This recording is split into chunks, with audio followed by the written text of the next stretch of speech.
Hi, this is Jeremy Counselor, Dean of Baylor Law School. Welcome to another edition of Counselor's Corner, and today I'm very happy to be joined by fifth quarter law student Jax Mahlstadt. Jax, welcome to the podcast. I'm grateful to be here. How are you doing? I'm doing fine. Yeah? I'm doing fine, yeah.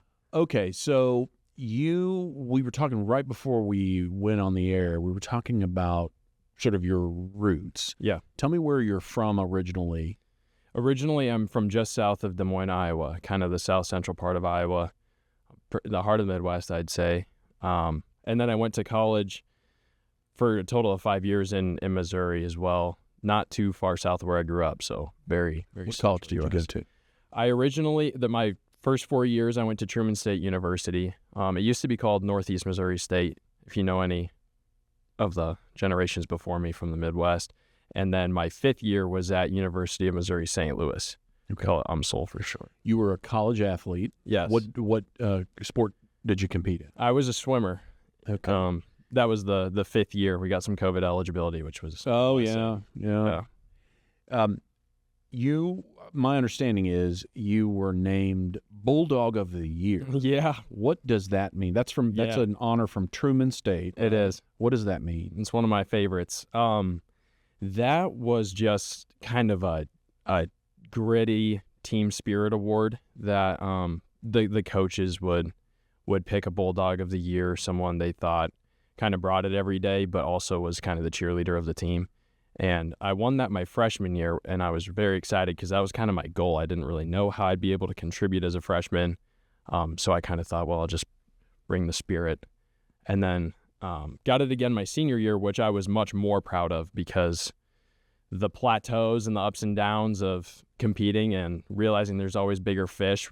There were some rough parts through the middle 2 years. And then the senior year being able to win that again, I felt like I kind of refocused. So I was pretty proud of that one. Yeah. So what events did you swim in? Yeah. So for the non-swimmers, I'll do this in down and backs, vernacular. But I would do down and back once of every stroke, the 200 IM. That was one of Michael Phelps's events, if you're familiar with him. I would also do the 400 IM, which was down and back twice of every event. And then the 200s of each stroke. So kind of just, we call it mid-distance stroke. Mm-hmm. Yeah. Yeah. It's also interesting to me, the things you learn at competing at that level in any sport, how that may have helped you in law school. Yeah.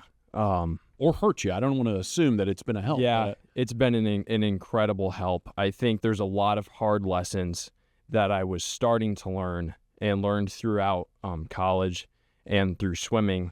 But I feel like the only way to really learn something is through repetition, kind of learning it the hard way. And law school has been more reps of the same lessons, which I was very kind of grateful to realize is true. I wasn't sure how it would translate, but it did. And one of them is just kind of being I felt I was very entitled to very specific outcomes. I worked really hard and I wanted a payday, and I had an idea of what payday looked like, and it was never, how you dream exactly. There was never that perfect time, never scoring a certain amount of points, and that was really frustrating. You kind of look at it as everything you did as a sunk cost, but I realized there was some entitlement in that, and I was missing out on a lot of other great things that were happening. And my fifth year, I was better about letting go of that because it's like I've already swam, kind of like gave up on it mentally. I was like, well, I'll just go have fun.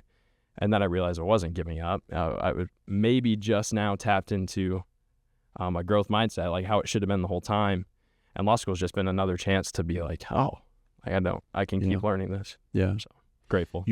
I think you're absolutely right about the repetition thing. Yeah. Translates. And I also think it's interesting. I heard it put that way, but looking for a payday, and I think it's a wise thing. The payday is not going to look like exactly the way you envisioned it in all likelihood, but it certainly does. I think a legal education certainly does pay off in a variety of ways, and I think in some unexpected ways for many students.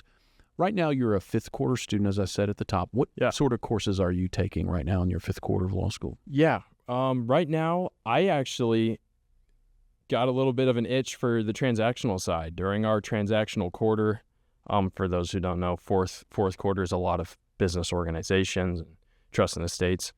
And I loved it, and I still think I want to be a litigator, but maybe I can litigate in the business area. So I'm taking business organizations too, taking security regulations, which is stocks in the SEC, which I know nothing about. Hopefully a little more now, and that's been pretty fun too. Yeah. I think it's, a lot of people come into law school with a very specific idea of what they want to be. I think it's a healthy thing for most people to keep somewhat of an open mind about what area of practice they may want to pursue, because as you go through law school, you know more about those areas of practice. Yeah. Right. Yeah. Well, I think that's fantastic. And I think all those courses are going to help you, even if you are a litigator. I understand that you are a first-generation student. I don't know if that's first-generation college student or law student. Everything, yeah. Yeah. Me too. So tell me about what that means to you and your family and all that. Yeah. So I never thought of education as as a foreign thing. My mom homeschooled me through elementary school and then kind of dispersed me to the world after that. So it felt like education was throughout our family. I never really realized I was a first gen. Mm-hmm. And my mom worked really hard to get us started, which was great. And as I got older, I realized, my dad was working really hard without education so that we could. And then it started to be like, this is actually a very cool thing I'm doing. And but yeah, I don't know. It was never too foreign. It felt like what I was supposed to do is see how far school could take me and just. Yeah. I have very similar feelings about it. It's sort of like this is something a little different once you're kind of going through it. Yeah. You have siblings? I have a lot of siblings. Okay, tell me about that. Yeah, I have six siblings. Where do you fall in the birth order? I'm the oldest. Okay. Yeah. Are your younger siblings going to college or doing other things? Yep. So far we're 3 for 3 following me. Uh-huh. Hopefully 2 for 2 graduating this year. Okay, good. Yeah. Good. Two of them are a freshman now. One's a senior in college. My oldest younger brother went to Truman as well, so we had 1 year together, which was a ton of fun. Are any of them swimmers or athletes? Or no, my brother was a heck of a baseball player and just tore up his shoulder right before college. Moved on and found better things to do. Yeah. And I ended up being the only college athlete, but we all had fun in high school. Similar thing for my family. Just all the grandchildren of my generation, they all most all of them went to college and got a degree. I was just the oldest and happened to be the first. That's exactly how it feels. Something it's generational, but I never thought, well, this is really unusual for me to go to college. It felt natural, but you kind of figure out that it's a little unusual for your family as you go through. Okay, something I want to talk to you about is the Student Bar Association. Sure. I want you to tell me, first of all, what does it do? SBA, what does SBA do? And what is your current role in that? Okay, in that order? No, any order you want. Any order. Currently, I'm the 2L SBA president. How did you get that position? It's actually kind of a funny story. I'd say it started last year. We had students running for president, running for vice president, and secretary was blank. And I didn't think I was going to be a part of Student Bar. I had enough on my plate, I thought, with Civ Pro. And I was walking out of the cafeteria. Glad to hear that. Yep. Since I teach that course, I'm glad it put a lot on your plate. Yep. And one of my older buddies was walking by. He said, "Why don't you put your name up there?" I was like, "Well, now that you said it, I have to." So I threw it in there. And then this is for the secretary. This was for secretary. And then this year, she was up again, and the president's spot was open. And I was, after secretary year, I enjoyed serving the student body, but I was like, school's going to ramp up. We're done with this fun and games. And then I saw the open president spot, and I was like, oh, I should probably put my name there too. And then I did, and no one else wanted the burden, I guess, of running or anything like that. So I just had it. I just woke up one day, realized I was president. Unopposed. My apologies for not addressing you properly as Mr. President. So, Mr. President, what are your duties and what does the SBA do? Yeah. The SBA is just a student body organization that just serves our colleagues. I specifically am within the 2L group of students. There's an executive board that is for the whole school. We put together all the student events, socials, town halls where students can come to us with concerns that we need to pass up the ladder. We put on law prom. That's more exec. I'll give them their credit. And yeah, I guess a lot of it is just people coming up to me in the hallway and saying, hey, the coffee maker's getting old again. Yeah, it's a representative body, and I meet with the executive committee twice a year. And that has been, I've said this on the podcast before, and I really mean it, that has been a great channel of communication and very candid conversation about, the executive committee saying, here are some things that we think we could do to improve the student experience or something else. And then I will say, yeah, that's something we can do. Right. Or I'll say, we can't really do that, and here's why. Yeah. But they are a group of just great young professionals is who they are, and it's fantastic. And students here are pretty bold at like thinking of what could be changed. I remember hearing some requests and concerns, and that had never crossed my mind as something we could think about. And then sure enough, it gets passed up the ladder, and then there's serious discussions with you. And things are moving. I mean, this is a community, and we're all a part of it, and we will, students have a voice, and that voice is really the SBA, and I'm just really grateful for how effectively the SBA has operated. In my experience, I'm about 18 months as dean. It's been really good, and all of our student organizations are really sort of subgroups of the SBA. They're all under the SBA, so and we have a very vibrant student organization community here. Absolutely. Now, something else you do, as if the SBA work doesn't take up enough of your time, you are the co-president of the Baylor Environmental and Natural Resource Law Society. Yeah. What does that organization do, and why is that work important to you? Yeah. So environmental was something I just had like an inkling I might be interested in when I walked onto campus, and the group was really good about taking us in. Me and my buddy. I have a buddy from California who was big in the environment, and we got pulled in really quick. And it just felt like a natural progression. We were friends with the people running it, and they got us passionate about it. And what it does is kind of just raise awareness that environmental law is a body with plenty of jobs and really important work. Both sides, plaintiffs' work saying you can't do this, or even on the defense side where you're not always a big bad guy. Sometimes you're just making sure people do it right the first time. And I don't know. It's a cool field. Yeah. I did a little bit of that work myself. Okay. What do you want to do with your career? I mean, we've heard a little bit. Yeah. Environmental law, litigation, possibly transaction. Yeah. What do you think is going to shape? What direction do you think you're going to go? Yeah. And it's okay if you don't know. Yeah. My specific dream goal, like we discussed not having, is to work pretty hard and just get in like the biggest, search for the areas of biggest friction that I can, just to learn a lot. The biggest fights, working for whoever I can, and just get a busy career out the gate. And then I think kind of develop expertise in a niche area. I really admire professors that are super knowledgeable about a specific area. I think that'd be really cool to segue into after a few years, maybe as a jack of all trades. And then the dream would probably just be to teach one day.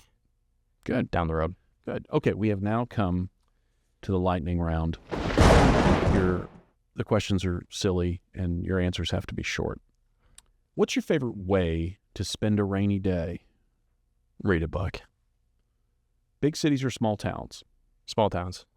What's the last show you binge watched? The Sopranos. When did you do this? Recently? I binged half of it right before 1L, and I binged the second half probably about a month second half ago. of the whole series. Yep. All right, we can talk about that offline. All right. I have thoughts. If you could make a cameo appearance in any TV show, which one would it be? Succession. Which fictional world would you love to live in? Narnia. Good answer. Is cereal a soup? No. If you could invent a new flavor of ice cream, what would it be? Some spinoff of vanilla, but better. Favorite midnight snack? Probably leftovers of dinner. Something you've always wanted to learn but haven't yet learned? I have a fascination with like using hand tools to make a cabin, and a log cabin. It's huge. So you can talk to animals, yeah, or you can speak every human language. Speak every human language. You have to live either without music or without movies. Without movies. Okay. I understand you may have a question for me. Yes. I didn't prep them on this. Can I ask you a lightning round question real quick? Sure. Before I do my real question? Sure. What's your favorite book? Oh, man.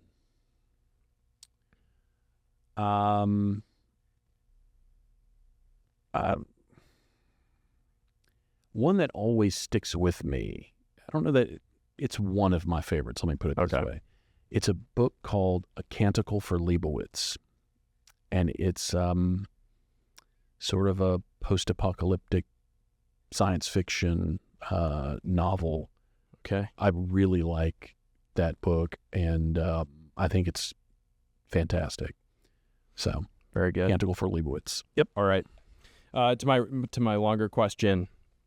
In my time as your student, I've picked up on a lot of creative things you do. You write homilies for the Dean's Devotional. You wrote your own textbook for your class. You created this podcast. I was curious, do you view yourself as a creator, as a creative person? And if you do, where does that stem from? I don't know that I would describe myself as creative. Okay. Here's what's true about me. It's a weakness. I'm very easily bored. I do not like long meetings. As anyone who knows, who works on the staff can tell you, I do not like long meetings. I like short meetings. I like to the point. I'm very easily bored. Monotony is part of, I think, the work that we all have to do. Yeah. But I need something to break the monotony. I need to keep myself entertained. Okay. And so a lot of the things that I do because I think they're fun. And so if it's fun and it also has some benefit to the law school, that's where I want to show up. I like the podcast. I think the podcast is fun for me, but that alone is not a reason to do it. But I do think that's where the kind of ideas come from. As far as, in class, I think it's fair to describe me as theatrical. I mean, that's just my personality. Okay. I think, that's where that comes from. And I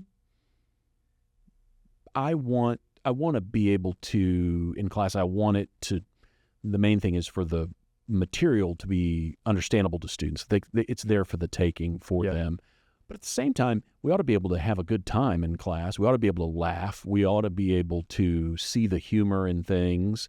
And I think sometimes laughter helps the medicine go down. If it can just help.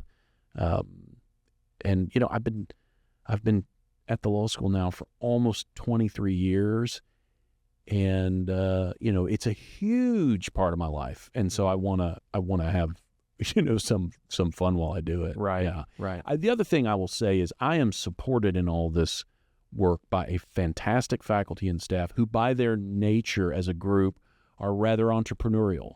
They that's just kind of who we are, is to be entrepreneurial. And there is also describe this as let's start with yes. Right. Let's start with, this is something we can do. Let's make it happen if we can. And I think that's just a good culture that we have around here. Well, I'm glad you said culture, because when you said let's start with yes and see what we can do, I'd say that's a great descriptor of the feeling at Baylor. Mm-hmm. It's how many offerings do we have to say yes to? I get myself into trouble for saying yes all the time here.